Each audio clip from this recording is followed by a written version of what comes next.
तो स्वागत है एक बार फिर से दोस्तों आप सभी के आपके अपने प्यारे से यूट्यूब चैनल एफएमएससी ग्रुप डिस्कशन में। दोस्तों ये बीपीएससी शिक्षक भर्ती का जो है ये 37 नंबर का क्लास होने वाला है आज, और आज से पहले जो इससे 36 क्लास जो है वो पूरा हो चुका है। उम्मीद करते हैं सभी लोग पूरा अपना क्लास देख लिए होंगे। अगर नहीं देखे हैं तो अभी भी यूट्यूब पे पड़ा हुआ है, क्लास प्लेलिस्ट बना हुआ है, उसका आप जाके वहाँ देख सकते हैं। और कल जो हमने 30K की बात की थी उस पर आप सभी लोग अमल में लाइएगा उसको, क्योंकि ये क्लास जो है ये सिर्फ आप ही लोगों के लिए स्पेशल चलाया जा रहा है। और अगर आप लोग का इसमें सपोर्ट अच्छा नहीं मिलेगा तो फिर क्लास कराने में उतना आनंद नहीं आता है, मतलब एक मनोबल टूट सा जाता है कि हम दूसरे के लिए इतना कर रहे हैं, उधर से जो रिजल्ट हम लोग के लिए नहीं मिलता तो फिर देखने में बुरा लगता है। इसलिए आप सभी लोग इस क्लास को शेयर किया कीजिए, कम से कम 3 लोगों को भेजा कीजिएगा। अगर जितना ही व्यक्ति सभी लोग अगर 3 लोगों को ये वीडियो भेजिएगा तो ऐसे ही जो है ना ये 30,000 तुरंत ही पूर जाएगा। कोई बड़ी चीज़ नहीं आप लोग के लिए। अगर आप लोग चाह लीजिएगा तो ये 30,000 जो या एग्ज़ाम से पहले क्या बात करते हैं बहुत पहले उससे पूरा हो जाएगा। तो उसी माध्यम में फिर से आगे चलते हैं और होमवर्क के माध्यम से क्लास कराया जाता है। और होमवर्क जो आपको जो व्हाट्सएप ग्रुप है उसमें पहले दिया जाता है, और व्हाट्सएप ग्रुप आपको कमेंट बॉक्स में पिन किया हुआ मिल जाता है। अगर आपको वहाँ नहीं मिलता है तो कमेंट बॉक्स में अगर आप कमेंट कीजिएगा तो आपको भी वहाँ पिन कर दिया जाएगा।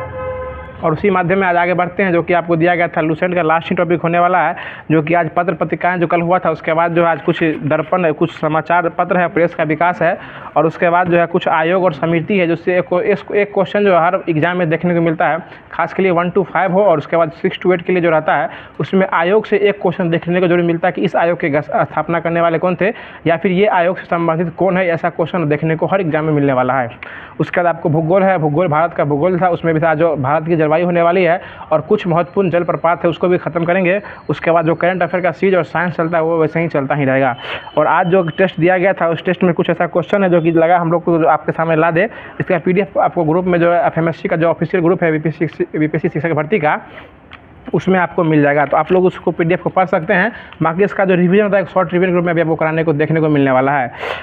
तो बताइएगा, एक पहला क्वेश्चन हो जाएगा कि निम्न में से पौधे का कौन सा भाग जो है वनस्पति प्रबंधन में इस्तेमाल नहीं किया जाता है। ऑप्शन सुन लीजिए, फूल, तना, मूल, और इनमें से कोई नहीं है एक से अधिक। तो फूल जो है इसका इस्तेमाल जो है वनस्पति प्रबंधन में जो है वो नहीं किया जाता है। अगला क्वेश्चन बताइए, अगला क्वेश्चन हो जाएगा, मोबाइल दीजिए ना, लाइए ना मोबाइल। अगला क्वेश्चन है कि डिजिटल सेंजन वीज़ा जारी करने वाला पहला यूरोपीय संघ का पहला दोस्त कौन बन गया है। ये फ्रांस बन गया है। फ्रांस डिजिटल सेंजन वीज़ा करने वाला कौन बन गया है, फ्रांस। देखिए इसको याद करने का तरीका हम बताते हैं, क्योंकि फ्रांस में जो है ना अभी पेरिस ओलंपिक होने वाला है, ठीक ना। और 33वें क्रम का जो ओलंपिक होने वाला है फ्रांस की राजधानी पेरिस में होने वाला है। और यह जो है इसलिए फ्री कर दिया है डिजिटल सेंजन वीज़ा, क्योंकि जो है ताकि उस देश का आय जो है ना बढ़ सकता है। क्योंकि जब जहाँ पेरिस में जहाँ ओलंपिक होता है, ओलंपिक में देखने के लिए जो लोग जाएंगे दूसरे स्टेट से, जैसे यहाँ मैच होता है अदर स्टेट में, तो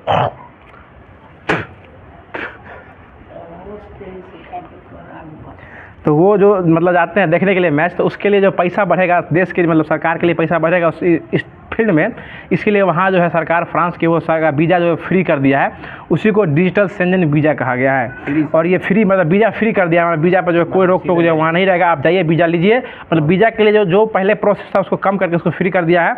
आप वहाँ जाइएगा, वहाँ की अर्थव्यवस्था जुड़िएगा तो आपको खुद ब खुद जो है वहाँ उस सरकार की आय बढ़ जाएगी, इसलिए इसको स्टार्ट किया है फ्रांस।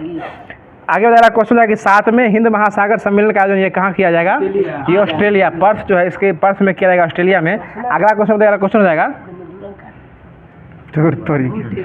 आगे वाला क्वेश्चन है कि फीफा अवार्ड 2023 में सबसे अच्छी महिला खिलाड़ी जो है ये किसको दिया गया है, ये एंटेना बोनामती को दिया गया, एंटेना बोनामती को दिया गया है।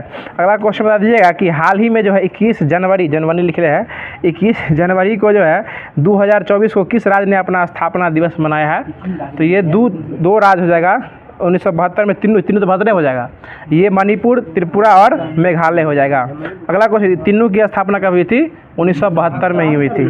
आगे बताइए क्वेश्चन है कि 2024 में महिला और बाल विकास मंत्रालय जो अभी हाल ही में चुनाव हुआ है लोकसभा का, इसमें महिला और बाल विकास मंत्रालय किसे दिया गया है, अन्नपूर्णा देवी को दिया गया है। क्योंकि इससे पहले कौन थी, स्मृति ईरानी थी, जो हार गई संसद के चुनाव, जो लोकसभा के चुनाव हार गई, इसलिए किसको दिया गया है, अन्नपूर्णा देवी को दिया गया है।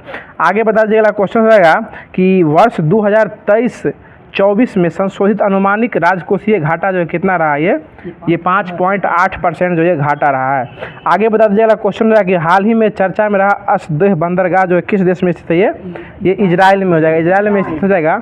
नीति आयोग के वर्तमान में उपाध्यक्ष कौन है, सुमन कुमार बेरी उपाध्यक्ष हो जाएंगे, और अध्यक्ष कौन होते हैं, प्रधानमंत्री ही होते हैं नीति आयोग के अध्यक्ष। और एक क्वेश्चन पूछे हुए है कि नीति आयोग के CEO कौन है, ये BVR सुब्रमण्यम जो है नीति आयोग के CEO हो जाएंगे। आगे बताएगा होम गार्ड के महानिदेशक कौन हो जाएंगे, विवेक श्रीवास्तव जो हो जाएंगे होम गार्ड के महानिदेशक हो जाएंगे। आगे बताएगा क्वेश्चन हो जाएगा कि लाल रक्त कोशिकाओं में नष्ट होना, लाल रक्त कोशिकाओं का नष्ट होना जो है वो क्या कहलाता है, ये हीमोलाइसिस कहलाता है, हीमोलाइसिस कहलाता है। ऑप्शन तो इसको छांट सकते थे। आगे बताएगा क्वेश्चन हो जाएगा कि कृत्रिम वृक्क जो है, कृत्रिम वृक्क किन अपशिष्ट पदार्थों को रुधिर से अपवहन द्वारा पृथक करता है, तो ये नाइट्रोजन के द्वारा करता है। हाँ, आगे बताइए अगला क्वेश्चन है कि मुकुलन द्वारा प्रजनन जो है किस किस में होता है, ये हाइड्रा ईस्ट अमीबा सब में होता है। तो अंडाणु का निषेचन जो है वह किस में होता है, ये फैलोपियन ट्यूब हो जाएगा, उसी को अंडवाहिनी नलिका या फैलोपियन ट्यूब भी बोला जाता है। आगे बताएगा क्वेश्चन हो जाएगा कि निम्नलिखित में से, ये तो ऑप्शन बेस्ट है, बताएगा क्वेश्चन हो जाएगा कि पानी के भीतर जो तैरते हुए मनुष्य को किनारे पर स्थित मीनार की ऊंचाई जो है कैसी लगेगी, वो ज़्यादा लगेगी। यानी पानी में कोई मनुष्य तैर रहा है और उसके किनारे पर अगर क्या है वो मतलब मीनार स्थित है तो उसकी ऊंचाई क्या लगेगी, ज़्यादा लगेगी। ये सब जो है आभासी प्रतिबिंब की तरीके बनता है ये। आगे बताएगा समान आँख के लिए उसकी समंजन क्षमता जो है कितनी पाई गई है, 4 डायोप्टर, 4 डायोप्टर जो है सामान्य आँख के लिए समंजन क्षमता है। समंजन क्षमता मतलब क्या है, उसको दूर या नज़दीक करके एडजस्ट करके देख सकते हैं, जूम इन और जूम आउट उसको बोलते हैं, वो उसका संबंध 4 डायोप्टर इसको मापा गया है। अगला क्वेश्चन बता दीजिएगा, अगला क्वेश्चन कि नेत्र लेंस की फोकस दूरी को कम हो जाना किस दृष्टि दोष में होता है, निकट दृष्टि दोष में, और इसी को जो है ना मायोपिया भी कहा गया है। कहीं कहीं निकट दृष्टि दोष न देके आपको मायोपिया मिलेगा, कौन सा दोष हो जाएगा, निकट दृष्टि दोष, और हाइपरमेट्रोपिया दूर दृष्टि दोष जो हो जाएगा। निकट के लिए कौन सा लेंस, अवतल, और दूर के लिए उत्तल हो जाएगा, ठीक ना। और बुढ़वा सब में कौन सा लोग हो जाता है, जरा दूरदृष्टा दोष, उसको बाइफोकल लेंस कहा जाता है। उसमें नीचा में जो है ना, नीचा में कौन सा लेंस रहता है, अवतल, नीचा में अवतल, ऊपर में उत्तल लेंस रहता है। आगे बताया गया क्वेश्चन हो जाएगा कि विद्युत फ्यूज जो है विद्युत धारा पर किस प्रकार का प्रभाव डालती है, उष्मीय प्रभाव डालती है, क्योंकि विद्युत फ्यूज जो है वो पारा से क्या कहते हैं, ये उष्मीय प्रभाव से ही संबंधित हो जाएगा, तभी देखते हो फ्यूज कभी गर्म हो जाता है। आगे बताया जाएगा क्वेश्चन होगा को सिट्रिक अम्ल का प्राकृतिक स्रोत जो है वो क्या हो जाएगा, खट्टा पदार्थ, जो भी खट्टा पदार्थ हो जाएगा उसमें सिट्रिक एसिड पाया जाता है, संतरा नींबू इस समय आंवला भी हो जाएगा। आगे बताइएगा क्वेश्चन हो जाएगा कि खाना बनाते समय यदि बर्तन की तली जो है बार से काली हो जाती है, इसका मतलब क्या हो रहा है, इसका मतलब ईंधन जो है पूरी तरीके से नहीं जल रहा है, ईंधन का दहन जो है पूरी तरीके से नहीं हो रहा है। आगे बता दीजिएगा क्वेश्चन हो जाएगा कि लघु पथ के समय जो है परिपथ में धारा का मान घटता है या बढ़ जाता है। लघु पथ होता है छोटे पथ, लेकिन इसके लिए धारा का मान क्या होता है, अधिक हो जाता है, ठीक है। आगे बताएगा क्वेश्चन हो जाएगा कि बिहार में साइमन कमीशन का विरोध का नेतृत्व जो है वो कौन करे थे बिहार में ये हसन इमाम के द्वारा बिहार में किया गया था। और साइमन कमीशन की स्थापना जो हुआ था वह साइमन कमीशन का स्थापना करने वाले कौन हो जाएंगे, ये हम बताए हुए हैं, ये आपको बर्कन हेड के द्वारा इसका गठन किया गया था, और लाने वाले कौन हो जाएंगे, साइमन इसको लाने वाले हो जाएंगे, ठीक है। आगे बताएगा क्वेश्चन हो जाएगा जो आज़ाद दस्ता जो है बिहार में किस आंदोलन के दौरान सक्रिय रहा था, ये भारत छोड़ो आंदोलन के दौरान जो आज़ाद दस्ता सक्रिय रहा था। आगे बता दीजिएगा क्वेश्चन हो जाएगा कि किस वर्ष जो है बिहार उड़ीसा से अलग हुआ था, 1936 में, 1936 में, 36 में कुछ नहीं, 32 में कुछ नहीं हुआ है, 1936 में अलग हुआ था, 31 में हुआ था वो। आगे बता दीजिएगा क्वेश्चन जो है कि चंपारण सत्याग्रह के दौरान जो है किसानों को बगान मालिक के द्वारा जो है कितना रुपया जो है कितना % रकम वापस किया गया था, 25% जो है रकम जो है वो वापस कर दिया गया। तो यही सब क्वेश्चन जो है जो कि आपको डीपली लेवल का छूटने वाला होता है, ये सब कराया जा रहा है अभी। बताएगा असहयोग आंदोलन के दौरान जो है महात्मा गांधी कहाँ थे, जहाँ जब चौरी चौरा का हमला हुआ था, ये आपको बारदोली में थे, बारदोली घूम रहे थे उस समय। आगे बताएगा क्वेश्चन हो जाएगा कि बहावी आंदोलन के प्रमुख नेता कौन हो जाएंगे, ये विलायत अली और इनायत अली जो है बहावी आंदोलन के हो जाएंगे। और बहावी शब्द कौन दिए थे, सैयद अहमद के द्वारा बहावी शब्द दिया गया था। आगे बताया क्वेश्चन कि पेरियार जो है पेरियार के द्वारा जो है कौन सा आंदोलन चलाया गया था, ये आत्मसम्मान आंदोलन जो है पेरियार के द्वारा जो है वो चलाया गया था। आगे बताइए 1857 की क्रांति के बाद जो है बहादुर शाह की जफर की मृत्यु कब हो गई थी? 1862 में। 1862 में इसकी मृत्यु इसलिए हुई थी क्योंकि इसको भेज दिया गया था रंगून, इसलिए इसकी मृत्यु लेट से हुई थी। ठीक है, बाकी सबका तुरंत हो गया था लेकिन इसका लेट से मृत्यु हुआ था। आगे बताया क्वेश्चन है कि निम्नलिखित में से जो है निम्न में से किस कॉलेज में गांधी जी ने पढ़ाई की थी? श्यामल दास कॉलेज में। श्यामल दास कॉलेज में जो गांधी जी क्या किए थे? पढ़ाई किए थे। आगे बताइएगा बिरसा मुंडा जो थे, बिरसा मुंडा यह जो है इसका जन्म कहाँ हुआ था? ये झारखंड में हुआ था और मुंडा विद्रोह के प्रणेता जो है वो यह बिहार ही था। आगे बता दीजिएगा क्वेश्चन हो जाएगा कि उत्तरी भारत में भूमिकर व्यवस्था का प्रवर्तक जो है किसे कहा गया? ये मार्टिन बर्ड को जो है ना, उत्तरी भारत में भूमिकर व्यवस्था का प्रवर्तक जो है मार्टिन बर्ड को कहा गया है। आगे बता दीजिएगा कि बी आर अम्बेडकर किस कॉलेज की पढ़ाई लिखाई को किसने सहयोग दिया था? ये बड़ौदा के महाराज जो थे इसको भी भीमराव अम्बेडकर को पढ़ाने के लिए जो है ना बाहर भेजे थे और ये पढ़ा लिखा के इसको आगे किए थे। आगे बताइएगा क्वेश्चन हो जाएगा कि भारतीय राष्ट्रीय ध्वज का डिजाइन जो किसने तैयार किया था? पिंगली वेंकैया के द्वारा तैयार किया गया था और इसको जो अपनाया कब गया था ध्वज को? 22 जुलाई 1947 को। 1947 को जो है 22 जुलाई 1947 को अपनाया गया था। आगे बता दीजिएगा क्वेश्चन हो जाएगा कि द व्हील ऑफ हिस्ट्री नामक पुस्तक के लेखक कौन थे? राम मनोहर लोहिया। राम मनोहर लोहिया जो है द व्हील ऑफ हिस्ट्री के लेखक हो जाएंगे। आगे बता दीजिएगा कि अक्टूबर 1920 में भारतीय कम्युनिस्ट पार्टी की स्थापना के लिए ताशकंद में भारतीय के समूह के मुखिया कौन बने थे? ये एम.एन. राय। स्थापना का श्रेय भी एम.एन. राय को ही दिया जाता है, 1920 में हुआ था। आगे बता दीजिएगा कि भूकंप में धरातल तरंगे कौन सी हो जाती है? देखिए एल जो है लैंड पर रहती है इसलिए एल हो जाएगा, इसमें इस याद रखते हैं एल से एल तरंग हो जाएगी और धरातल पर रहती है इसलिए एल फॉर क्या होता है? लैंड। आगे बताया कि लैकोलिथ जो है वो एक प्रकार का क्या है? ज्वालामुखी है। लैकोलिथ जो है एक प्रकार का ज्वालामुखी हो जाएगा। आगे बता दीजिएगा क्वेश्चन हो जाएगा कि क्वेश्चन पूछे हुए था बीपीएससी TRE 1 में, नहीं ये नहीं दूसरा क्वेश्चन है वो, कि पौधे जो प्रकाश संश्लेषण के दौरान कितना % ऊर्जा ग्रहण करते हैं? 1% है। ठीक है ना, इसका भी आंसर 1% ये कुछ लिया हुआ है और उस क्वेश्चन में बोल ही देते हैं ताकि आप लोग को बार बार 1% ने बीपीएससी लिया है। और क्वेश्चन इसमें दिए हुए है कि पर्वतों पर, सुनिए, पर्वतों पर विश्व की कितनी % जनसंख्या निवास करती है? ये भी 1% ही पर्वतों पर विश्व की जनसंख्या जो है वो निवास करती है। हाँ, 100 में 1 आदमी, 1000 में 10 आदमी। आगे बताइए क्वेश्चन हो जाएगा कि विक्टोरिया जलप्रपात जो है किस नदी के किनारे स्थित है? जाम्बेजी नदी के किनारे स्थित हो जाएगा। आगे बताया कि नर्मदा नदी जो है किस सागर में गिरती है? अरब सागर में जाके गिर जाती है और ये निकलती कहाँ से है? ये अमरकंटक की पहाड़ी से। हम बताए भी थे अमरकंटक के पश्चिम से कौन सी नदी निकलती है? नर्मदा नदी निकलती है। 3 नदी निकलती है, सोनम से याद रख सकते हैं उसको, सोन नदी, नर्मदा नदी और महानदी। 3 नदी कहाँ से निकलती है? अमरकंटक के पहाड़ से निकलती है और नर्मदा नदी निकलती है अमरकंटक की पहाड़ी से और कहाँ गिर जाती है? यही अरब सागर में जो है वो जाके गिर जाती है। आगे बताया कि भारत छोड़ो आंदोलन के समय जो है सर्वप्रथम कहाँ पर समानांतर सरकार बनाई गई थी? ये बलिया में। और कौन बनाए थे? चित्तू पांडे के द्वारा बलिया में बनाया गया था। आगे बता दीजिएगा क्वेश्चन हो जाएगा कि विश्व का तीसरा सबसे बड़ा महाद्वीप कौन सा हो जाएगा? North America. उत्तरी अमेरिका जो है तीसरे नंबर पर, पहले स्थान पे पहला एशिया आ जाएगा। बताइए सबसे छोटा कौन हो जाएगा? ऑस्ट्रेलिया। ऑस्ट्रेलिया सबसे छोटा महाद्वीप है। अंटार्कटिका महासागर में सबसे छोटा महासागर है। आगे बताइएगा थीन बांध जो है किस नदी में बनाया गया है? रावी नदी पर जो है ना वो थीन बांध बनाया गया। और थीन जो है पौधे किससे प्राप्त किया जाता है? ये चाय में। चाय में क्या पाया जाता है? थीन पाया जाता है। कॉफ़ी में कैफीन पाया जाता है और चाय में थीन पाया जाता है। आगे बताइए अगला क्वेश्चन हो जाएगा कि बिहार में तेल शोधक कारखाना कौन सा नहीं है? तो ऑप्शन बेस्ट है। निम्नलिखित में से किस चट्टाने को निम्नलिखित में से किसे प्राथमिक चट्टानों की श्रेणी में रखा गया है? ऑप्शन सुन लीजिए, अवसादी, अग्नाय, रूपांतरित। कौन हो जाएगा? अग्नाय चट्टान जो है इसको प्रथम प्राथमिक श्रेणी में रखा गया है। पूछ ले क्वेश्चन ये सब। बताइए अगला क्वेश्चन हो जाएगा कि भारत में, सुन लीजिए, भारत में सर्वाधिक निरक्षरता वाला राज्य कौन हो जाएगा? ये बिहार हो जाएगा। सबसे कम क्या कहते हैं? साक्षरता वाला राज्य हो जाएगा। और बिहार, हाँ बिहार में जो है ना, बिहार सुन लीजिए, और बिहार में जो है सुन लीजिए, तो भूल भी जाते हैं कुछ पूछना था। हाँ बिहार में जो है जनसंख्या की दृष्टि से बिहार के में स्थान पे आता है? तीसरे स्थान पे आ जाता है। ठीक है, आगे बताइए अगला क्वेश्चन हो जाएगा कि पूछी नहीं है, इसके बाद बताइएगा कि बछेंद्री पाल जो है भारत की पहली महिला बनी थी जिसने अपने एवरेस्ट पर कदम कब रखा था?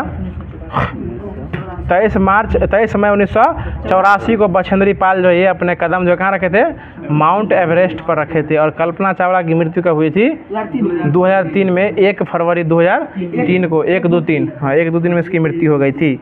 अब जो कि हाँ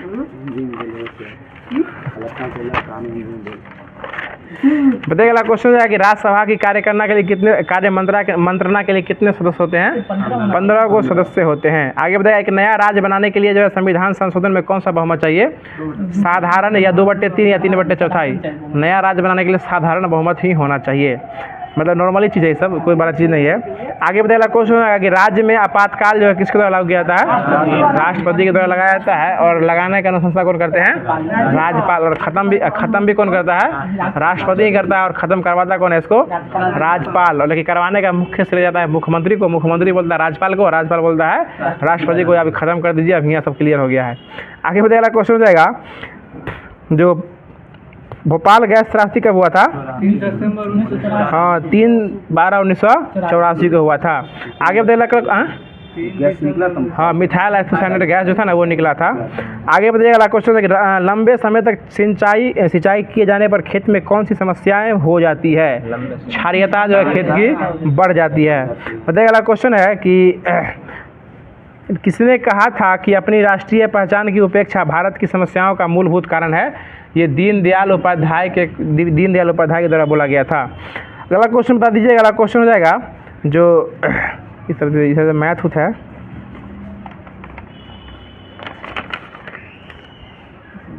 फिर मैथ यहाँ पढ़ लीजिए। अब स्टार्ट करते हैं। जो ये सारा क्वेश्चन जो आपको पीडीएफ के माध्यम से मिल जाएगा, ग्रुप में आप देख के उसको पढ़ सकते हैं। बाकी ये सारा क्वेश्चन जो WTN जो होता है, मतलब साप्ताहिक टेस्ट होता है, उसमें कराया गया था। क्योंकि आपको पता ही होगा कि ये सारा टेस्ट कराया गया था, और जो भी क्वेश्चन का टेस्ट कराया गया, ये सब चीज़ आप लोग के साथ जो है वो शेयर कर दिया गया है। तो बताइएगा, आज का पहला क्वेश्चन हो जाएगा कि होमवर्क के माध्यम से कि बंगाल गजट जो था, बंगाल गजट क्या था, बंगाल गजट जो था, इसकी स्थापना कब हुआ था, 1780 में किया गया था। और 1780 में, और करने वाला कौन थे, जेम्स हिक्की के द्वारा यह जो किया गया था। और भारत का क्या था, प्रथम समाचार पत्र था, जो किस भाषा में था, अंग्रेजी, उर्दू, अंग्रेजी भाषा में था, ठीक है ना। आगे बता देगा, क्वेश्चन रहेगा कि ये भी क्वेश्चन पूछे हुए हैं कि उदंत मार्तंड, ये क्वेश्चन एसएससी में पूछे हुए हैं कि उदंत मार्तंड के लेखक कौन हो जाएंगे, ये जुगल किशोर शुक्ल। जुगल किशोर जो है ये 1826 में किए थे, उदंत मार्कंड के द्वारा किया गया था, 1826 में किए थे, ये भी है। और ये किसका पहला समाचार पत्र था, हिंदी का पहला समाचार पत्र कौन हो जाएगा, उदंत मार्कंड। और कब किए थे, 1826 में। और अंग्रेजी कौन हो जाएगा, बंगाल गजट। और इसे कब आया था, 1780 में आया था। ये तो हो गया हिंदी और इंग्लिश हो गया। और बंगला वाला एगो था, 1818 में आया था, जिसका नाम था दिग्दर्शन। दिग्दर्शन का कौन सा भाषा में था, बंगला में था। और ये 1818 में आया था। प्रथम बंगला का ये था समाचार पत्र, यानी ये हो जाएगा समाचार पत्र जो हो जाएगा बंगला में हो जाएगा। और उसका फारसी में था, जो कि कौन लिखे थे, राजा राम मोहन राय। उसका नाम क्या था, मिरातुल अखबार जो है किसका था, राजा राम मोहन राय के द्वारा लिखा गया था। और इसको जो राजा राम मोहन राय को किसका अग्रदूत कहा गया था, भारतीय पत्रकारिता का अग्रदूत कहा गया था, ठीक ना। और ये एक पत्रिका निकाले थे, इसका नाम क्या था, संवाद कौमुदी भी इन्हीं के द्वारा निकाला गया था। और ये भी निकाला गया था मिरात उल अखबार, जो कि किस भाषा में थी, फारसी भाषा में। देखिए एक बार फिर से बताए थे, सारे भाषा को याद अभी हो जाएगा। इंग्लिश वाला कब हुआ था अरुण बाबू, 1780 में हुआ था। उसका नाम क्या था, बंगाल गजट हो जाएगा। और निकालने वाले कौन थे, जेम्स हिक्की हो जाएंगे। उसके बाद हिंदी वाला कौन निकाले थे, ये हिंदी वाला था उदंत मार्कंड नाम था, लेकिन निकालने वाले जुगल किशोर हो जाएंगे। और ये कब निकाले थे, 1826 में हो जाएंगे, ठीक है ना। और कलकत्ता में निकला था। उसके बाद अधिकांश कलकत्ते में प्रिंटिंग प्रेस था, ये कहाँ से निकलेगा, आगे बताया। क्वेश्चन आउट भी कलकत्ते से होता है, ये भी याद रखिएगा। सुनिए अब अगला बात बताइएगा। उसके बाद जो बंगला, सुनिए उसका जो है पहला, उसके बाद बंगला वाला जो प्रथम निकला था दिग्दर्शन, ये कब आया था, 1818 में आ जाएगा, ठीक है ना, दिग्दर्शन हो जाएंगे। उसके बाद बताइए कि फारसी वाला कौन हो जाएगा, मिरात उल अखबार हो जाएगा, जिसके लेखक कौन हो जाएंगे, राजा राम मोहन राय हो जाएंगे। अब एक कौन बच गया, उर्दू बच गया ना, तो उर्दू वाला हो जाएंगे, उर्दू वाला का नाम हो जाएगा जाम ए जहानुमा, जो कि शायद टेस्ट में भी क्वेश्चन दिया गया था कि जाम ए जहानुमा के लेखक कौन है और किस भाषा में है। तो जाम ए जहानुमा किस भाषा में है, उर्दू भाषा में है। और इसको यह जो एक अंग्रेजी फॉर्म के द्वारा जो स्थापना जिसका किया गया था। तो समझ गए होंगे। बंगला वाला कौन थे बुड्डू बाबू? बंगला वाला दिग्दर्शन कब किए थे? 1818 में। हिंदी वाला कौन किए थे मुकेश जी? हिंदी वाला जुगल किशोर ये किए थे। क्या कहते जुगल किशोर किए थे, उसका नाम क्या था? उदंत मार्कंड था। बताइएगा, अगला क्वेश्चन हो जाएगा। मंजेश जी बताइएगा कि अभी जो है बताए थे फारसी वाला कौन किए थे? फारसी वाला राजा राम मोहन राय, उसका नाम क्या था? मिरात उल अखबार। मिरात उल अखबार हो जाएगा। ठीक है गुड्डू जी आप बताइएगा कि जो अभी किए थे ये किए थे उर्दू वाला का नाम क्या था? जाम ए जहानुमा। जाम ए जहानुमा ये क्वेश्चन पूछे हुए है, उर्दू वाला दिया। उर्दू वाला के ये जाम ए जहानुमा जो है किस भाषा में था? 1 में बीपीएससी कंबाइंड का पूछा हुआ क्वेश्चन है कि ये बीपीएससी द्वारा पूछे हुए है कि जाम ए जहानुमा ये बीपीएससी किस भाषा का है, उसको संस्थापना करने वाले कौन थे? तो ये अंग्रेजी फॉर्म के द्वारा स्थापना किया गया था और ये किस भाषा में था? उर्दू। नाम से ही लग सकता है जाम ए जहानुमा जो है उर्दू का हो जाएगा। अब बताइएगा अगला क्वेश्चन है कि गुजराती वाला याद रखिए, ये तो गुजराती वाला अपना अपना भाषा हो गया, ये बॉम्बे से मतलब है गुजराती वाला। आगे देखो सोम प्रकाश के संस्थापक कौन हो जाएंगे? ये द्वारका नाथ विद्याभूषण के द्वारा जो है सोम प्रकाश किया गया था। ये सोम प्रकाश जो आप बोल रहे हैं ना सर, ईश्वरचंद्र विद्यासागर, वो भी पत्रिका ईश्वरचंद्र विद्यासागर के द्वारा किया गया था। और ये भी सोम प्रकाश में द्वारका नाथ विद्याभूषण भी दिए हुए हैं। हमें भी आया था ईश्वरचंद्र विद्यासागर, इसलिए देख लिए। आगे बताएगा क्वेश्चन है कि अमृत बाजार पत्रिका कौन निकाले थे? शिशिर कुमार घोष। अरविंद घोष नहीं, शिशिर कुमार घोष। देखिए इसमें जो है ना, अगर आपको ऑप्शन में घोष परिवार का अगर ऑप्शन देगा तो एक से अधिक आंसर ले ही लीजिए, क्योंकि इसमें लुसेंट में सिर्फ 1 लाइनर दिए है शिशिर कुमार घोष। वैसे इसके भाई भी थे, इसके सहायता किए थे, उनका भी नाम ऐसे कुछ घोष ही करके था। अभी उतना ध्यान में नहीं है कि संज्ञान में नहीं आ रहा कि शिशिर कुमार घोष इस 1 लाइनर में दिए हुए है कि अमृत बाजार पत्रिका जो है ये शिशिर कुमार घोष के द्वारा निकाला गया था और ये बंगला भाषा में था। आगे देखिए बंग दर्शन के लेखक कौन हो जाएंगे? बंकिम चंद्र चटर्जी। बंग दर्शन कौन हो जाएंगे? बंकिम चंद्र चटर्जी हो जाएंगे। और केसरी और मराठा के बाल गंगाधर तिलक हो जाएंगे। और स्वदेश मित्रम में कौन हो जाएंगे?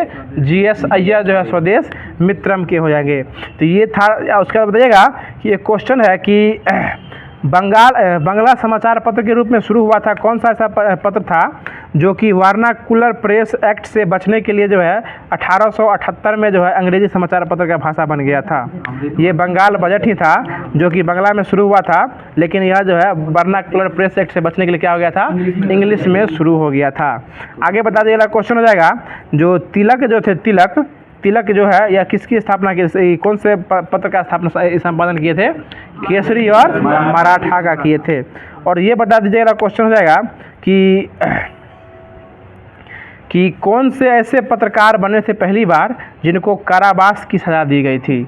ये SN बनर्जी, सुरेंद्र नाथ बनर्जी जो थे, ये देश के ऐसे पत्रकार बने थे जिनको पहली बार जो है कारावास की सजा जो है वो दे दिया गया था 1883 में। कांग्रेस के स्थापना नहीं किए थे, मतलब भाग नहीं लिए थे। भाग वो नहीं लिए थे इसमें। नहीं सही बोल रहे हैं। अब जो है अब कुछ आयोग की चर्चा कर लेते हैं। तो ये आयोग से क्वेश्चन पूछता है कि इस आयोग के संस्थापक कौन थे और ये आयोग किससे संबंधित है। इसमें वैसे तो बहुत सारे आयोग दिए हुए हैं, लेकिन कुछ महत्वपूर्ण आयोग जिसको बताते हैं। देखिए क्वेश्चन जो है चर्चित में है कि अफीम आयोग की स्थापना कौन किए थे? ये हो जाएंगे लैंसडाउन। लैंसडाउन जो है, डाउन हो जाएगा तो अफीम खाने से क्या होता है, लोग डाउन हो जाता है। याद रख सकते हैं इसको, डाउन याद रखिए ना इसको। तो क्या इसको याद रखिएगा? लेंस अप हो जाएगा, नाम उसका लेंस डाउन है तो उसी तरह से ट्रिक बनाना पड़ेगा अपना। लेंस डाउन हो जाएंगे। और यह किससे संबंधित था? ये अफीम के सेवन को रोकने के लिए, अफीम के सेवन को रोकने के लिए जो क्या चलाया गया था? अफीम आयोग चलाया गया था। और इस समय चलाने वाले वायसराय कौन हो जाएंगे? लेंस डाउन हो जाएंगे। 1893 में इसको स्टार्ट, देखिए ये 2 स्टार्ट किए थे लेंस डाउन के द्वारा। एगो था अफीम आयोग और दूसरा था हर्षल समिति। ये दोनों जो है लेंस डाउन के द्वारा ही 1893 में चलाया गया था। और एक और है इनाम आयोग, सुने होंगे। इनाम आयोग जो है यह किसके द्वारा चलाया गया था? डलहौजी के द्वारा चलाया गया था, डलहौजी के द्वारा। और यह जो है भूमि के पहले जो है ना, हाँ रेलवे में इसी टाइम स्टार्ट हुआ था। भूमि के विवेचना के लिए जो ना इनाम आयोग लाया गया था। और इस समय जो है वायसराय जो थे वो डलहौजी थे। देखिए महत्वपूर्ण करा रहे हैं, बाकी इसमें बहुत सारा दिया हुआ है। तीसरा हो जाएगा हंटर आयोग। और हंटर आयोग जो किससे संबंधित था? हंटर आयोग जो है ये शिक्षा के विकास से संबंधित है। और ये कब आया था? 1882 में। 1882 में आया था। इस समय वायसराय कौन हो जाएंगे? रिपन हो जाएंगे। 1882 में रिपन हो जाएंगे। 3 को हम बताएं। पहला हो जाएगा इनाम आयोग। इनाम आयोग किसके समय आया था? डलहौजी के आया था। और यह किससे संबंधित था? भूमि से संबंधित था इनाम आयोग, ठीक है ना। उसके बाद हंटर आयोग। हंटर आयोग 1882 में आया था। किससे संबंधित था? ये शिक्षा से। देखिए हंटर कमीशन कमीशन भी था जो कि जलियांवाला बाग के लिए चेक करने के लिए था, वो कमीशन अलग था और हंटर आयोग अलग है। हंटर आयोग किससे संबंधित है, ये वो शिक्षा से संबंधित हो जाएगा। उसके बाद जाएगा अफीम आयोग। अफीम आयोग कब आया था, 1893 में, और ये इस समय वाइसराय कौन हो जाएंगे, लॉर्ड लैंसडाउन जो हो जाएंगे। अफीम आयोग और एगो था वो हर्षल समिति, इस दोनों के समय कौन थे, लॉर्ड लैंसडाउन हो जाएंगे। और उसके बाद आप जो क्वेश्चन दिए हुए थे सर जी, जो विश्वविद्यालय आयोग वाला जो था ना, जो कि कैडेट क्रॉप्स की बात किए थे, कर्जन जिसका आंसर था, आप किसका टेस्ट, आप ही का टेस्ट में लिए थे ना, परसों जो टेस्ट था कर्जन ही आंसर होगा उसका। देखिए विश्वविद्यालय आयोग और कॉप नेशनल कैडेट क्रॉप्स जो आयोग बना था, ये दोनों के आयोग हो जाएंगे कर्जन ही हो जाएंगे। यानी विश्वविद्यालय की आयोग की स्थापना जो किया गया था, भारत के विश्वविद्यालय पर स्थिति पर विचार करने के लिए आया था। ये विश्वविद्यालय आयोग आया था जो कि आया था कर्जन के समय आया था, 1902 में आया था, ठीक है ना। आगे बताया क्वेश्चन कि ये आया था कर्जन के समय में विश्वविद्यालय आयोग, और सिंचाई आयोग भी किसके समय आया था, कर्जन के समय में आया था, 1902 में आया था, कर्जन के समय ही आया था। उसके बाद ये भी क्वेश्चन पूछे हुए कि बटलर समिति कब आया था, ठीक ना। ये बटलर समिति आप ही के टेस्ट का क्वेश्चन है सर जी, 1927 में आया था, बटलर कमेटी आया था। और यह जो है, ये इनका WTN जो था ना उस दिन मिशन में उसी में था, बटलर समिति। यह जो है देशी राज्यों और अंग्रेजी राज्यों के विचार से संबंधित है। ये बटलर आयोग 1927 में आया था, और उस समय वाइसराय कौन हो जाएंगे 1927 में, इरविन, लॉर्ड इरविन जो 1927 में गए थे वाइसराय हो जाएंगे। बटलर आयोग और एक और आया था साइमन आयोग, ये कब आया था, 1927 में आया था। और इस समय वाइसराय कौन थे, इस समय वाइसराय कौन थे, वही हो जाएंगे, इरविन ही हो जाएंगे। और एक और हो जाएगा लिंडसे, क्या कहते हैं, सप्रू आयोग। सप्रू आयोग जो था ये बेरोजगारी की समीक्षा के लिए आया था। ये क्वेश्चन जो है ना हम अपना WTN में दिए थे। सप्रू आयोग जो है ये कब आया था, और इस समय जो वाइसराय जो थे ये कौन जाएंगे, तो सप्रू आयोग 1934 में आया था, और यह 1934 में आया था। और इसको लाने वाले तेज बहादुर सप्रू थे, जो हाँ वो अपने नाम पे लाए थे सप्रू आयोग। और ये किससे संबंधित था, बेरोजगारी से संबंधित। ये भी याद रखिएगा कि सप्रू आयोग किससे संबंधित है, बेरोजगारी से संबंधित था। उसके बाद बताइएगा क्वेश्चन जाएगा कैबिनेट आयोग कब आया था, 1946 में। कैबिनेट आयोग कब आया था, 1946 में। और इसमें वाइसराय कौन हो जाएंगे, बेवेल, 1946 में कौन हो जाएंगे, बेवेल हो जाएंगे। आगे बता दीजिएगा क्वेश्चन हो जाएगा कि क्रिप्स आयोग कब आया था, 42 में आया था। और इस समय वाइसराय कौन थे, लिन लिथगो। देखिए ये क्या कहते हैं, लिन लिथगो इस समय भी थे, और 1940 में आया था अगस्त प्रस्ताव, इस समय कौन हो जाएंगे, लिन लिथगो ही हो जाएंगे। तो ये सारा आयोग याद रखिएगा, एक बार फिर से रिविजन करा के आगे बढ़ जाए, बताइए, ठीक है। तो इसको समय को देखते हुए फिर इसको जो है नेक्स्ट डे में कराया जाएगा। अब जो है करते हैं जो कि वाइस ये कहते हैं दिया गया था जलवायु और कुछ जलप्रपात। तो जलप्रपात इसको किया गया, तो इसको स्टार्ट करते हैं। बताइएगा कि भारत का सबसे ऊंचा जलप्रपात कौन हो जाएगा, कुचिकल जलप्रपात है, जो कि किस नदी पर है, बराही नदी पर है। और किस राज्य में है, ये कर्नाटक में स्थित है। अब ज्योग्राफी है तो ये कुचिकल जलप्रपात जो है किस राज्य में स्थित है, कर्नाटक में स्थित है। और किस नदी पर है, ये बराही नदी पर है। और इसकी ऊंचाई कितनी है, 455, ठीक है, 455 मतलब 455 मीटर हो जाएगा। उसके बाद दूसरे स्थान पे कौन है, दूध सागर। दूध सागर किस नदी पर है, मांडवी नदी पर है। और मांडवी नदी कहाँ है, गोवा में। और मात्र बताया था गोवा में दुई नदी है, गोवा और मांडवी और जुआरी नदी। देखिए रोहित शर्मा का तैयारी का लेवल देख रहे हैं ना, मांडवी और जुआरी हो जाएगा, ठीक है ना। और इसकी ऊंचाई 310 मीटर है। और अब जो पहले जो था 1 नंबर पर, वो अब आ गया है 3 नंबर पर। और 3 नंबर पर आ गया है जोग या गरसोप्पा। और ये किस नदी पर है, ये शरावती नदी पर है, जो कि किस राज्य में है, कर्नाटक राज्य में हो जाएगा। बताए गोकाक जलप्रपात किस नदी पर है, गोकाक पर है। और यह किस राज्य में पड़ता है, ये भी कर्नाटक राज्य में ही पड़ता है गोकाक जलप्रपात। आगे बताइए अगला क्वेश्चन है शिव समुद्रम किस नदी पर है, कावेरी नदी पर। और ये क्वेश्चन भी आपके टेस्ट का है कि शिव समुद्रम जलप्रपात किस नदी पर पड़ता है, तो ये कावेरी। देखिए लुसेंट एक ऐसा बुक है सर जी, जिसको इससे हर एग्जाम में आपको 70 से 80% कवरेज जो है वो देखने को मिल जाएगा, ठीक है ना। बाकी आप देख सकते हैं, मतलब आपका हिंदी है उसमें हिंदी नहीं दिया हुआ वो अलग बात है, ठीक है ना बुड्ढे बाबू। आगे बताया जा रहा क्वेश्चन रहेगा कि चुल्हिया जलप्रपात, ये हम बताए भी थे जिस समय स्टार्टिंग करे थे, ये भारत की नदी चल रहा था उस समय बताए भी। चुल्हिया जलप्रपात जो कहाँ पड़ता है, ये चंबल नदी पर है। और चंबल नदी कहाँ है, राजस्थान पर हो जाएगा, ठीक है ना। और बिहार जलप्रपात ये कहाँ है, ये कहाँ है, बिहार में है। ये बिहार जलप्रपात जो है ये आपको टोंस नदी पर है। और ये कहाँ पड़ता है, देखिएगा बिहार ऑप्शनों में मिलेगा आपको बिहार। आइएगा बिहार में मार देगा कट्टा कपार में, ठीक है ना, वही बात हो जाएगा। बिहार जलप्रपात जो है टोंस नदी पर किस राज्य में है ये? राजस्थान राज्य में जो ये बिहार जलप्रपात जो ये पड़ता है। अगला क्वेश्चन हो जाएगा कि एक झुंझुनू जलप्रपात जो है जो किस राज्य में है? झारखंड में है। और किस नदी पर है? स्वर्ण रेखा नदी पर है हुंडरू जलप्रपात हो जाएगा, हुंडरू। और ये सबसे छोटी जलप्रपात है, इसकी ऊंचाई कितनी है? मात्र 74 मीटर। ये सबसे छोटी नहीं, इसकी ऊंचाई जो है 74 मीटर है। और सबसे छोटी जो है ना ये आपका पुनासा पर है, ये जो कि इसकी ऊंचाई सबसे छोटी धुआंधार ना है, नर्मदा नदी पर 10 मीटर का है। हाँ ये तो है। सबसे छोटी धुआंधार है किस नदी पर है? वो नर्मदा नदी पर है, जो कहाँ पड़ता है? मध्य प्रदेश में। वही तक है, कुछ उल्टा हो रहा है। तो एक बार फिर से बताइए, कुचिकल जलप्रपात किस नदी पर है? बराही नदी पर है। देखिए इससे क्वेश्चन पूछना ही ABPSC को, कहीं नहीं छूटेगा, ठीक ना।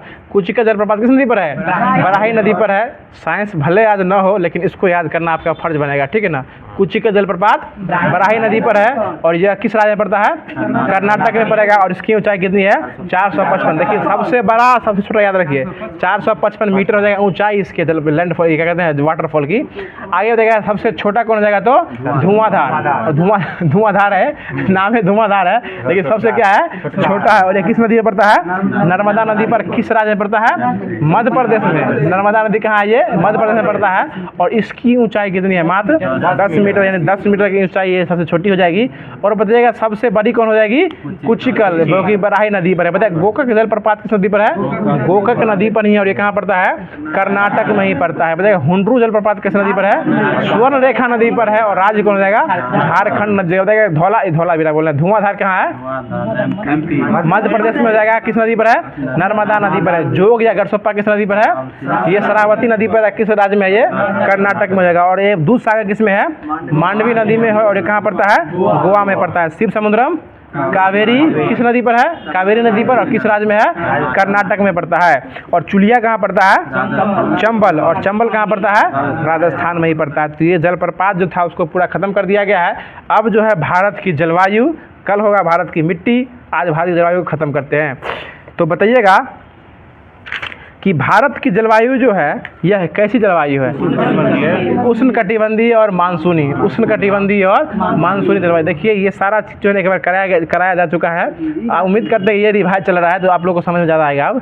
तो ये भारत की जलवायु कैसी है? उष्णकटिबंधीय मानसूनी जलवायु हो जाएगी। आगे बताइएगा क्वेश्चन हो जाएगा कि किसी स्थानों पर थोड़ी समय के लिए जो है ना, किसी स्थानों पर थोड़े समय के लिए, जैसे एक दिन या एक सप्ताह के लिए जो है अवस्थाओं में परिवर्तन होते रहना क्या कहलाता है? मौसम होगा, मौसम कहलाता है, ठीक है ना। और मौसम संबंधी सेवा जो है भारत में कब स्टार्ट किया गया था?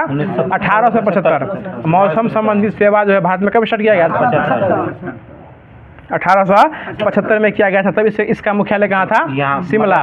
इसका मुख्यालय कहाँ था? शिमला हो गया है, शिमला था उस समय। अब जो है इसका मुख्यालय जो है ये पुणे ला दिया गया है। अगला क्वेश्चन बताइएगा कि अब पुणे है, महाराष्ट्र की राजधानी कहाँ है? मुंबई है। महाराष्ट्र में पड़ता है पुणे। पूना पैक्ट। देखिए इनको जो भी याद आता है। आगे बताइएगा बुट्टू बाबू, अगले क्वेश्चन है कि जलते हुए दिए को कौन बुझाएंगे? परवाने बुझाएंगे। बताइएगा अगला क्वेश्चन हो जाएगा कि भारत में कितने प्रकार के ऋतु पाए जाते हैं? 4 प्रकार के। कौन कौन हो जाएगा? शरद, ठंडी, गर्मी, बरसात और बसंत ऋतु, ठीक है ना। ये याद रखिए। हाँ बताइएगा अगला क्वेश्चन हो जाएगा कि उत्तरी भारत के में मैदानी भाग में शीत वर्षा में जो है ना पश्चिमी विक्षोभ या जेट स्ट्रीम के कारण होती है।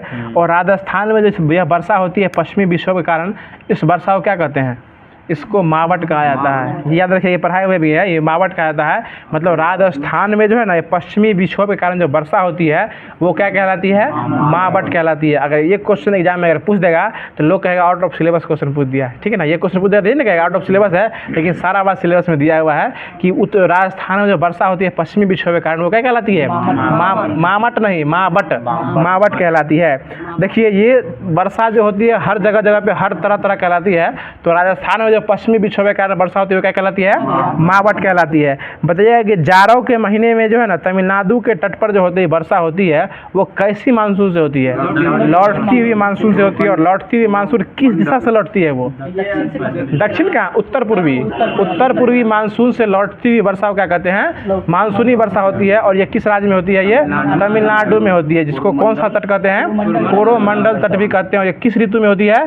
जाड़े की ऋतु में। और जाड़े की ऋतु में वर्षा होती है। और जाड़े की ऋतु में वर्षा में जो होती है वो किस देश में होती है? को नॉर्वे देश की बात करें ना तो नॉर्वे हो जाएगा। वहाँ जाड़े की ऋतु में क्या होती है?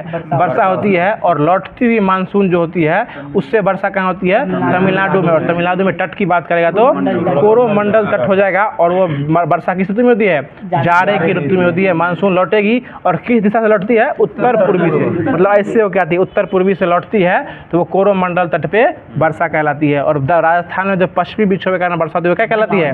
मावट कहलाती है। याद हो गया होगा? अब माँ बाप नहीं, मावट कहलाती है। आगे बता दिया क्वेश्चन जाएगा कि ग्रीष्म ऋतु में जो होती है ना वो तेज गरज के साथ वर्षा होती है, वो कौन कौन राज्य में होती है? ये कराया हुआ क्वेश्चन है। ये असम और पश्चिम बंगाल। असम और पश्चिम बंगाल में जो है ना वो ग्रीष्म ऋतु में तेज हवाओं के साथ जो वर्षा होती है इसको गरज के वर्षा कहते हैं। ये असम और पश्चिम बंगाल में ही होती है। अगला क्वेश्चन बता दीजिएगा। क्वेश्चन जाएगा कि कर्नाटक बंगाल में जो है ना काल बैसाखी से वर्षा को कहा जाता है। और कर्नाटक में चेरी ब्लॉसम कहा जाता है, जो कि चेरी ब्लॉसम इसको इसलिए कहा जाता है क्योंकि ये कॉफ़ी के उत्पादन में वर्षा क्या होती है? काफ़ी सहायक होती है। यानी कॉफ़ी वर्षा किस राज्य में होती है? कर्नाटक में होती है। और आम्र वर्षा केरल में। आम्र वर्षा क्या होती है? और गरज की वर्षा क्या होती है? असम और पश्चिम बंगाल में। और पश्चिम बंगाल में जो वर्षा होती है उसको क्या कहते हैं? काल बैसाखी भी का। ये सारा बात नहीं करें देवे लगता है ना आपको अरुण जी? ये सारा बात जो कराया जा चुका है। आगे बढ़ेगा क्वेश्चन जाएगा कि भारत में जो किस राज्य में आम्र वर्षा होती है? केरल में। देखिए आम्र वर्षा न देख के मैंगो शॉवर भी दे सकता है, ठीक है ना? ये भी याद रखिएगा। आम्र वर्षा को कहीं न देख के मैंगो शॉवर भी देगा, इसलिए भी याद रखिएगा। दोनों क्या हो जाएगा? एक ही चीज हो जाएगा। बताइएगा कि अगला क्वेश्चन है कि उत्तर पश्चिम भारत में जो ग्रीष्म ऋतु में चलने वाले गर्म हवा क्या कहते हैं? लू कहते हैं। क्या कहते हैं? लू। अभी चल रहा है वो क्या कहते हैं? वो लू चल रहा है। बताइएगा अगला क्वेश्चन हो जाएगा खत्म होने वाला, मार देगा लू के चल जाएगा, प्राण नीचे से निकल जाएगा। बताइएगा कि अगला क्वेश्चन है कि भारत में जो है अधिकांश वर्षा जो है किस मानसून से होती है? वो दक्षिण पश्चिम मानसून में सर्वाधिक वर्षा किससे होती है? ये दक्षिण पश्चिम मानसून से होती है। बताइए गारो खासी मेघालय पहाड़ी पर जो होती है ये कौन सी वर्षा होती है? ये सबसे अधिक वर्षा कहाँ होती है?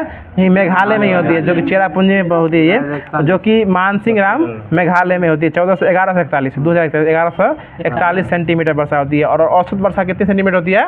125। भारत में औसत वर्षा का लंबा सेंटीमीटर कितना है? 125 सेंटीमीटर औसत वर्षा यह नापा गया है। आगे बता दिया क्वेश्चन हो जाएगा कि दक्षिण पश्चिम मानसून से वर्षा जो होती है यह भारत में क्या सबसे अधिक होती है सबसे कम होती है? सबसे अधिक होती है। ये 73.7% होती है दक्षिण पश्चिम मानसून से। और पूर्वी मानसून से सबसे कम शीत ऋतु जिसको उत्तर पूर्वी मानसून भी कहा जाता है। शीत ऋतु में जो वर्षा होती है वो कौन सी वर्षा होती है? उत्तर पूर्वी मानसून वाला। और किस राज्य में होती है? तमिलनाडु में होती है। लगभग 2.3%। हाँ 2.6% हो जाएगा ये। अब ये भी खत्म हो गया। अब जो करंट अफेयर दिया गया था, अब साइंस छोड़ देते हैं, आज बहुत थकावट सा फील हो रहा है। अब जो दिया गया था भारत रत्न दिया गया था। देखिए करंट अफेयर में एक बार जो है पूरे अप्रैल से मार्च से जनवरी से लेके जो है ना दिसंबर से लेके और अप्रैल तक जो है पूरा ख़त्म कर दिया गया है। फिर नया करंट आएगा तो फिर उसमें अप्रैल के बाद क्या होता है? मई ना होगा, मई और जून जो है फिर उसके बाद कवर कराया जाएगा। और हाँ मई तक ही पूछेगा क्योंकि एग्जाम में क्वेश्चन छपा गया होगा। तो ये अब जो है दिया गया था भारत रत्न, जैसे प्रकार कल जो है बात नहीं कीजिए, जिस प्रकार कल जो दिया गया था ब्रांड एम्बेसडर और परिवर्तित नाम दिया गया था, ठीक उसी प्रकार जो है हर चीज़ सिलेबस सिलसिलेवार ढंग से जिस प्रकार कल दिया गया था, शायद मोबाइल ऐप था ना, परसों था ब्रांड एम्बेसडर और परिवर्तित नाम था, और आज जो है भारत रत्न। इस पर क्वेश्चन छपने की संभावना अधिक है, जो कि भारत रत्न दिया गया था। और भारत रत्न जो है इसकी शुरुआत कब हुई थी, कैसे हुई थी? 55। ठीक है, वो समझ गया। हम कुछ और बोलना चाह रहे थे। भारत रत्न की शुरुआत कब हुई, कैसे हुई, ये सारा डिटेल्स में बताया गया है। और कब कितने व्यक्ति को मिला गया था, सारा बात हम बताते हैं अभी। तो बताइएगा इस बार कितने व्यक्ति को मिला है भारत रत्न? 5 व्यक्ति को मिला। इसमें जीवित कौन थे? एक ही व्यक्ति थे, लाल कृष्ण आडवाणी को जीवित रूप में दिया गया है। बाकी सभी लोग को मृत्यु मरणोपरांत दिया गया। और भारत रत्न देने की शुरुआत कब किया गया था? 1954 से जो है भारत रत्न देने की शुरुआत किया था। ठीक है ना, सबसे पहले 54 में दिया गया था। ठीक है, 3 व्यक्ति को दिया गया था। सर्वपल्ली राधाकृष्णन थे और ये 3 व्यक्ति थे उसमें। आगे बताइए अगला क्वेश्चन, इस बार भारत में कितने व्यक्ति को दिया गया है? 5 व्यक्ति को दिया गया है। बताइएगा अगला क्वेश्चन कि बिहार से कितने व्यक्ति थे उसमें? एक ही थे, उसका नाम क्या था? जननायक कर्पूरी ठाकुर। और ये किस निर्वाचन क्षेत्र से? ताजपुर निर्वाचन क्षेत्र से। देखिए कर्पूरी ठाकुर से क्वेश्चन पूछने की संभावना ज़्यादा है क्योंकि ये बिहार में है और बिहार स्पेशल में ये क्वेश्चन छप सकता है, ठीक ना। याद रखिएगा कि बिहार में मुख्यमंत्री कितना बार रहे थे? ये 2 बार ये मुख्यमंत्री, ठीक है। ये 11वें या 12वें क्रम, 11वें क्रम के ये मुख्यमंत्री बने थे। और यह जो है 2 बार बिहार के उप मुख्यमंत्री, ये जो है 2 बार बिहार के मुख्यमंत्री और 1 बार जो है उप मुख्यमंत्री बन चुके हैं। आगे बताइएगा क्वेश्चन हो जाएगा, जो लोकप्रियता है कारण जिसको क्या कहा गया है? इनको जननायक। जननायक की उपाधि किसे दिया गया है? कर्पूरी ठाकुर को। लोकनायक की उपाधि जयप्रकाश नारायण को दिया गया है। आगे बताइएगा क्वेश्चन जाएगा कि उन्होंने जो है बिहार में जो है ओबीसी यानी अन्य पिछड़ा वर्ग को जो है ये आरक्षण देने की बात जो सबसे पहले कौन किए थे? यही कर्पूरी ठाकुर ही किए थे। और ये कितने % आरक्षण आवंटित किए थे? 26%। 65% तो आप देने वाले हैं। 65% रद्द हो गया, 65% बाद रद्द हो गया, हाईकोर्ट रद्द कर दिया उसको। 26% यानी नौकरियों में 26% आरक्षण देने की बात कौन किए थे? ये ओबीसी को ये किए थे, कर्पूरी ठाकुर के द्वारा किया गया था। और ये भी बताइएगा बेटा रामनाथ ठाकुर राजमंत्री बना है, राजमंत्री बना और सम्मान देने यही गया था। बताइए अगला क्वेश्चन है कि मुख्यमंत्री बनने के बाद जो है यह जो कि ओबीसी को आरक्षण देने की बात किए थे, ये किस आयोग के तहत ओबीसी को आरक्षण देने की बात किए थे? यह मुंगेरी लाल आयोग। मुंगेरी लाल आयोग। देखिए ये सब क्वेश्चन नहीं अलग मिलने वाला आपको, इसलिए सुन लीजिए हर एक क्वेश्चन को। मुंगेरी लाल आयोग के सिफारिश पर ही जो है ओबीसी को 26% आरक्षण की बात कही गई थी। आगे बताइएगा क्वेश्चन हो जाएगा कि यह जो है किस भाषा को दूसरा राजकीय भाषा का दर्जा दिलाए थे? उर्दू को, यानी हिंदी चाहिए राजकीय भाषा पहला, और दूसरा भाषा क्या हो जाएगा? उर्दू को दर्जा दिलाए थे। यही कौन थे? बिहार के ये बने थे। आगे बताइएगा क्वेश्चन जाएगा कि यह जो है मरणोपरांत जो है क्या किए थे? भारत रत्न पाए थे। और बिहार से भारत रत्न पाने वाले कितने व्यक्ति है? ये चौथे। बिहार से चौथे हो जाएंगे। और मरणोपरांत पाने वाले ये क्या कहते हैं? भारत रत्न पाने वाले 49वें क्रम के हो जाएंगे। 49वें क्रम के इनको दिया गया था। और ये भारत के रत्न बिहार से पाने वाले चौथे व्यक्ति हो जाएंगे, ठीक है ना। आगे बताइएगा क्वेश्चन हो जाएगा और मरणोपरांत पाने वाले ये 15वें, मरणोपरांत पाने वाले 15वें व्यक्ति हो जाएंगे। और भारत रत्न इनको दिया गया कितने क्रम का दिया गया? 49वें क्रम का दिया गया। इसमें मिस प्रिंट है, 40 इसमें दिया हुआ है, लिखल 40 है, 49 क्रम का होगा, ठीक है ना। इसमें मिस प्रिंट है, 49वें क्रम का इनको दिया गया था। आपको क्या लगता है जो मिस प्रिंट है वही बोल दे? अब इसके बाद दिया गया था 50वें क्रम को किसको दिया गया था? लाल कृष्ण यादव में। देखिए याद रखिएगा 49 किसको दिया गया था? कर्पूरी ठाकुर को। और 50 क्रम के लाल कृष्ण आडवाणी को दिया गया था। इसके बाद बताइएगा कि लाल कृष्ण आडवाणी ही एक ऐसे व्यक्ति थे जो कि RSS से जुड़े हुए थे। और जो राम मंदिर का तो रथ यात्रा निकला था उसमें इनको गिरफ्तार कहाँ से किया गया था? ये समस्तीपुर जिला से इनका किया गया था, गिरफ्तारी किया गया था। अगला क्वेश्चन हो जाएगा कि यह जो है बिहार का ये भारत के क्या रहे थे? ये उप प्रधानमंत्री जो है 7वें उप प्रधानमंत्री के रूप में भी काम किए हुए हैं। और ये 1998 से लेकर 2004 तक भारत के गृह मंत्री भी रह चुके हैं। कौन? लाल कृष्ण आडवाणी। यानी कांग्रेस के काल में गृह मंत्री कौन थे? 1998 से लेकर 2004 तक लाल कृष्ण आडवाणी साहब ही थे। आगे बताइएगा क्वेश्चन हो जाएगा कि 2015 में इनको कौन सा सम्मान दिया गया था? पद्म विभूषण सम्मान भी लाल कृष्ण आडवाणी को दिया गया है। इसके बाद मिला था इनको, इसके बाद 3 व्यक्ति को साथ ही मिला था, चौधरी चरण सिंह, MS स्वामीनाथन और MS स्वामीनाथन और PV नरसिम्हा राव। इस तीनों व्यक्ति को दिया गया था। जो कि MS स्वामीनाथन जो है वो हरित क्रांति, भारत में हरित क्रांति के जनक हो जाएंगे। आगे बताइएगा क्वेश्चन आया कि हरित क्रांति के जनक हो जाएंगे ये। आगे बताइएगा कि चौधरी चरण सिंह का संबंध किस राज्य से है? उत्तर प्रदेश से है। और इनके जयंती पर कौन सा दिवस मनाते हैं? किसान दिवस। कब मनाते हैं? 23 दिसंबर को किसान दिवस मनाते हैं। और गणित दिवस एक दिन पहले 22 दिसंबर को गणित दिवस मनाते हैं। आगे बताइएगा क्वेश्चन हो जाएगा कि इनके समाधि स्थल को किस घाट के नाम जानते हैं? किसान घाट। चौधरी चरण सिंह के समाधि स्थल किसान घाट। और BR अम्बेडकर की समाधि स्थल चैत्रा भूमि हो जाएगी। और अभय घाट क्या? हाँ। और चौधरी चरण सिंह एक ऐसे व्यक्ति हैं जो कि प्रधानमंत्री रहते हुए भी एक बार भी अपने संसद में कदम जो है वो नहीं रखे थे। ये भी एक रिकॉर्ड बना दिए कि घरे पर सब काम कर दिए, संसद में एक बार दिए सुनवाई करने जो वो आज तक नहीं गए थे। और इनका जो है बताइए अगला क्वेश्चन कि भारत रत्न में कितने रुपया मिलता है? 1 रुपया नहीं मिलता है। भारत रत्न में 1 रुपया भी नहीं मिलता। उसमें पीपल के पत्ते की आकृति में भारत का रत्न उसमें लिखा रहता है और भारत का सम्मान दिया जाता है। उसमें व्हाइट कलर में लिखा हुआ रहता है। उसमें आगे हाँ सफ़ेद रंग के फीता पहनाया रहता है। उसमें आगे बताइए भारत रत्न देने की सिफारिश कौन करता है? प्रधानमंत्री। इस बार जो भारत में 5 व्यक्ति को दिया, इसको सिफारिश कौन किए थे? नरेंद्र मोदी के द्वारा किया गया था। आगे बताइए खेल जगत में भारत रत्न पाने वाले सबसे युवा सचिन तेंदुलकर हो जाएंगे, जो कि सबसे युवा हो गए थे। कब मिला था इनको? 2014 में इनको जो है भारत रत्न जो है यह दिया गया था। तो आज का क्लास फिल्म में भी है। यहीं तक समाप्त करते हैं। बाकी वीडियो कैसा लगा आप लोग कमेंट बॉक्स के माध्यम से जरूर बताइएगा।